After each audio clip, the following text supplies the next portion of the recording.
본과를 대표해서 나왔습니다. 저희가 한 열흘 전에 사회산업 본과 모임을 가졌습니다. 거기에서 오늘 이런 이야기를 해주세요 라고 하는 두 번의 이야기를 했는데 2030년 아마 이전 빠르면 2025년 되면은 세종시의 모든 건설은 다 끝날 이후에 세종시 뭐 먹고 살 거냐. 그리고 세종시도 세수가 그렇게 없을 거다. 지금은 잘 나가는데 한 10년 지나면 먹을 게 없다. 그러니까 새로운 그 세종시에 걸맞는 산업 환경, 먹거리가 지금부터 준비되어야 된다라고 하는 것이 중요한 논의가 있습니다. 그래서 그 전에 말해서 저는 아직 국리와 아이디어가 없는데 사실은 사회산업 본과 내에 저희가 여기 경제인이 있어야 되는데 저는 시민사회운동의 영역에서만 일을 해와서 경제인이 아닙니다. 또 어떤 면에서 지속가능 발전협의회 앞으로 지역 내에 있는 크고 작은 기업, 또 우리 권역에 있는 기업인들이 이 영역에 그만 와야 되겠다는 그런 의견과 생각이 있었습니다. 또 함께 제가 오늘 저는 전문가가 아니고 사회산업 본과에서도 이런 것을 공부하라고 해서 제가 유인물에 64에는 제가 이해했던 SDG가 있기 전 이후의 여러 가지 과정들에 대해서 제가 좀 적어보고 우리 지속가능 발전 협의 내에서 사회산업 본과에서는 전체 17개의 주제 중에 5개가 우리 본과의 앞으로 숙제다 라고 하는 생각을 갖고 쭉 적었습니다. 보시는 대로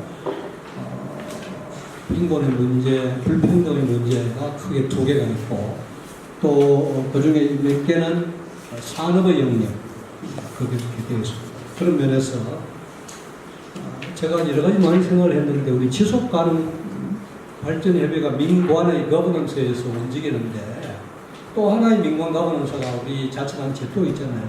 그게 이제 지금 이름이 바뀌는 사회보장위원회라고 하는데 사회보장위원회, 사회복지위원회 또는 뭐 하여튼 이런 사회보장협의체가 빈곤의 문제나 복지 문제나 이런 것들에 대한 민관 거버넌스인데 이것과 우리 지속가능 발전협의회가 2개가 따로 되어 있는데 우리 지속가능 협의회는 그런 빈곤의 문제나 또는 양극화의 문제에 대해서 우리가 우리 영역이 아닌 것을 개입하는 것인가. 유엔은 그렇게 할 수 있지만 우리 시간에서는 이 일을 전문가는 협의체가 따로 있는데 우리가 이걸 어떻게 할 거냐. 나라가 그렇게 한다고 또는 유엔이 그렇게 한다고 우리 또 이 문제를 우리의 과제로 안고 꼼꼼히 실험해야 되느냐. 그래서 저는 여기 있는 고을의 1번 우리 지역 내에서 빈곤을 어떻게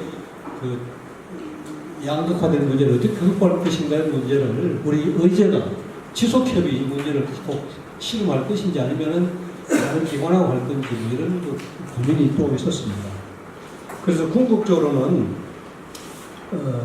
저희 이 문제를 오늘 이제 우리 환경정책과에 주무 담당 사무관도 와 계시고 실무자도 와 계시는데 저는 앞으로 우리의 지속가능한 목표를 수립을 세종시에도 하려면은 충남도 또 아까 당진도 나왔습니다.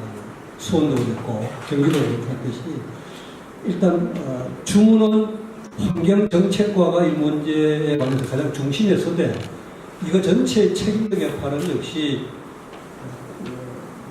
우리 시의 부서에 관해서 제가 정확히 잘 모르겠습니다. 기획조정실이라든지 아니면 기조실 내에 있는 정책기획관 전체에서 이거 여러 가지 경제의 문제, 빈곤의 문제, 또 교육의 불평등의 문제, 하여튼 문화라든지 국방, 안보 이런 걸 제외하고는 다 포함되어 있더라고요. 그러면 그걸 환경정책과가 이걸 다 소화해내기는 굉장히 어렵다. 그런 측면에서 또 목표 수립할 때 우리 시의 조금 이 전체를 알아볼 수 있는 책임있는 위치에 있는 곳에서 이걸 살펴봐 줘야 되지 않느냐 그런 생각을 좀 가졌습니다. 그리고 마지막으로 우리 시의 모든 동네 이름이 마을로 되어 있지 않습니까? 저는 지금 소담동에 있는 새승마을에 사는데 기존에 있는 조천을 중심으로 하는 읍면과 우리 새로 세종시에 입주해 있는 주민과 이런 양극화와 갈등, 이것은 뭐 이야기 안 해도 말로 표현할 수 없을 정도로 이게 심화되어 있잖아요. 그래서 이걸 어떻게 줄이느냐는 것이 우리 시만은, 세종특별자치시만의 독특한 문제이다.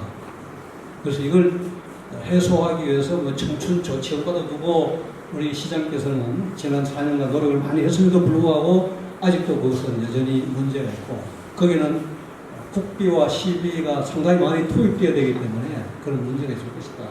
그래서 그런 문제는 우리 숙제다, 그런 생각을 좀 갖습니다. 그리고 마지막으로 우리 사무부에다 여쭤본 것들이고 우리 전체 운영위원회에서도 논의해야 되겠지만, 1년 전에 저희는 한 200명 규모의 이 주제와 관련해서 타운홀 미팅을 해서 한 200여 명의 주민들이 타운홀 미팅을 통해서 내놓았던 시민들이 가지고 있는 작은 의견들이 있습니다. 그것과 오늘 이 포럼을 통해서 나온 것을 다 조합해서 최종적으로 우리 시에 맞는 SDG 목표를 좀 수립하면 어떻겠는가, 그런 의견을 좀 길게 제가 풀어자 말 많이 했습니다. 감사합니다. 자유관님과 분과장 환경입니다. 여기 다들 잘 들었고요. 저는 좀 실질적인 얘기를 좀 하고 싶습니다. 이 자리에서.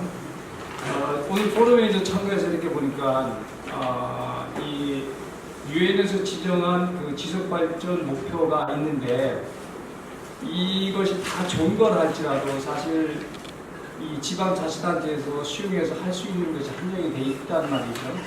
중요한 것은 우리가 의제를 선택을 해서 집중을 해야 되는데, 여기 선택하고 집중하는 문제가 상당히 중요하겠죠. 그래서 폭발적으로 의제는 아무리 만들 수 있다 할지라도,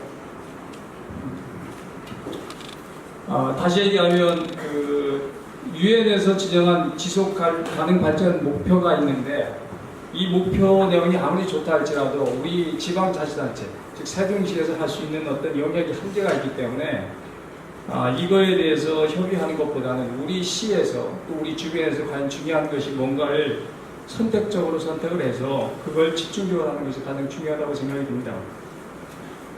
그래서 좀 더 얘기를 하자면, 실질적인 얘기 중에서 하나가 우리 세종시가 지금 갖고 있는 큰 자산 중에 하나가 하천 문제인데, 이 도심에 이제 하천이 흐른다는 것은 하나의 큰 자산이 될 수 있거든요. 그래서 이 하천 관리 문제는 지속적으로 해야 됨에도 불구하고 하천을 계속 모니터링하고 보면 계속 악화되고 있거든요. 그래서 이거는 사실 우리가 이 하천 문제를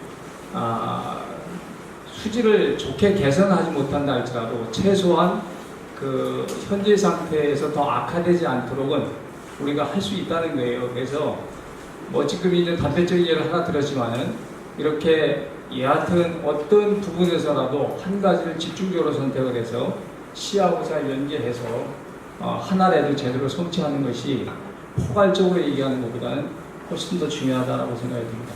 하천 문제는 제가 생각하는 것보다 다른 하나의 문제에서라도 의제를 선택할 때 시민들한테 많은 의견을 들어서 그것이 어떻든 중론이 돼서 시하고 잘 연계돼서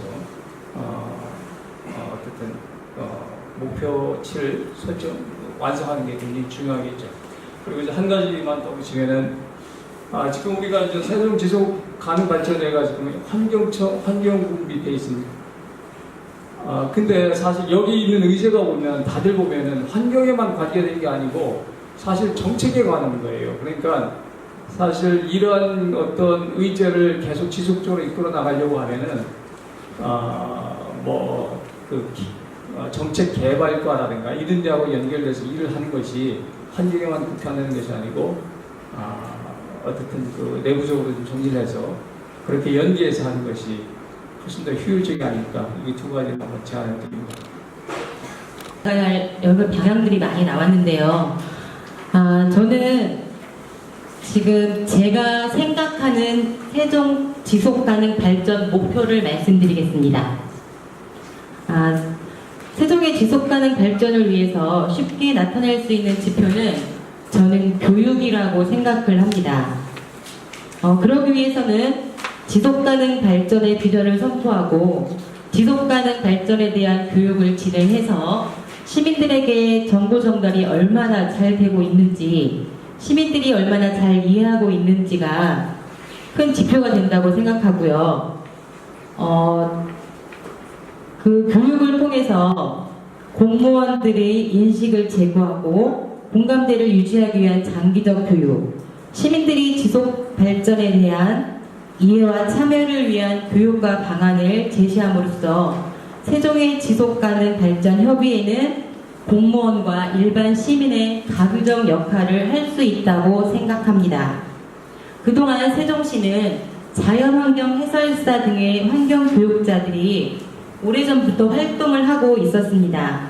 하지만 학교나 유치원 등 일부분에 한정돼 있었고요. 제가 생각하는 환경교육은 모든 계층을 대상으로 진행되어야 한다고 생각합니다.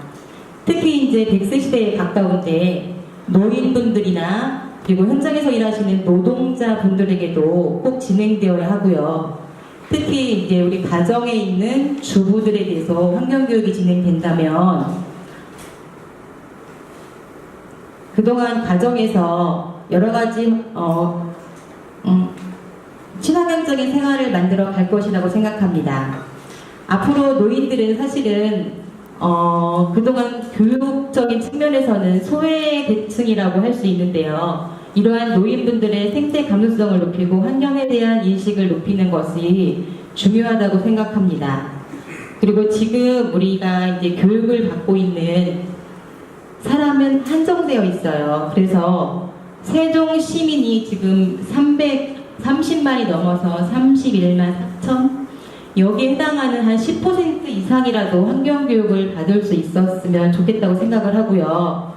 또한 환경교육을 통해서 대중교통이나 우리 자전거 등 친환경 교통의 이용을 늘리고 여성과 장애인, 노인 등 사회의 약자에 대한 환경교육은 삶의 질과 연결된다고 하겠습니다.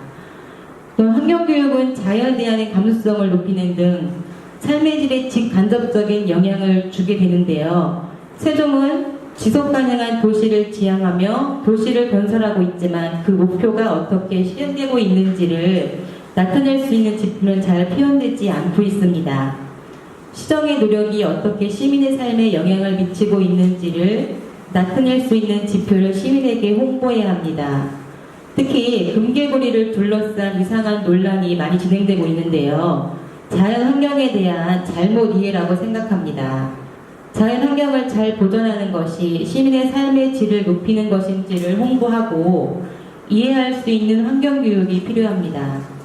환경에 쓰이는 예산, 환경교육을 받은 시민의 비율은 세종시가 지속가능한 발전을 위해 얼마나 노력하고 있는가를 나타내는 훌륭한 지표가 될 것입니다.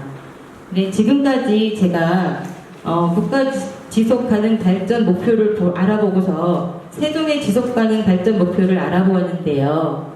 제가 이렇게 교육적인 측면을 이야기할 수 있었는 것은 제가 환경교육을 하는 입장에서 저는 사실은 세종시의 일기 자연환경 해설사 교육을 받고 환경부의 자연환경 해설사 교육을 받고 또 산림청의 숲해설사 과정을 이수하고 환경교육에 입문한 지가 2006년부터 했으니까 꽤 오랜 많은 시간이 흘렀는데요. 환경교육을 실시하고 있는 저로서는 환경에 관한 관심이 하다 보면 크게 많이 바뀌었다고 생각을 해요. 또한 지난 10여 년 동안 교육을 통한 환경을 바라보는 시민들의 의식 수준도 많이 향상되었고, 하지만 그 속을 가만히 들여다보면 교육을 받은 사람이 또 받고 관심이 있는 사람만 또 있더라고요. 그래서 우리 세종시는 시민 전체, 시민 일부분에 지나지 않고 전체가 학생은 학교에서, 직장인은 직장에서, 노인과 주부는 마을 회관이나 복지관에서 참여해서 모두 교육에 받을 수 있다면은 세종시민 10% 이상이 교육에 참여할 수 있을 것 같고요. 세종의 지속가능 발전 목표 중에 하나로서 중심에 두고 기타의 의견들과 같이 간다면 정말로 바람직한 우리 세종의 지속가능 발전 목표에 도달할 수 있을 것이라고 생각합니다. 네, 감사합니다.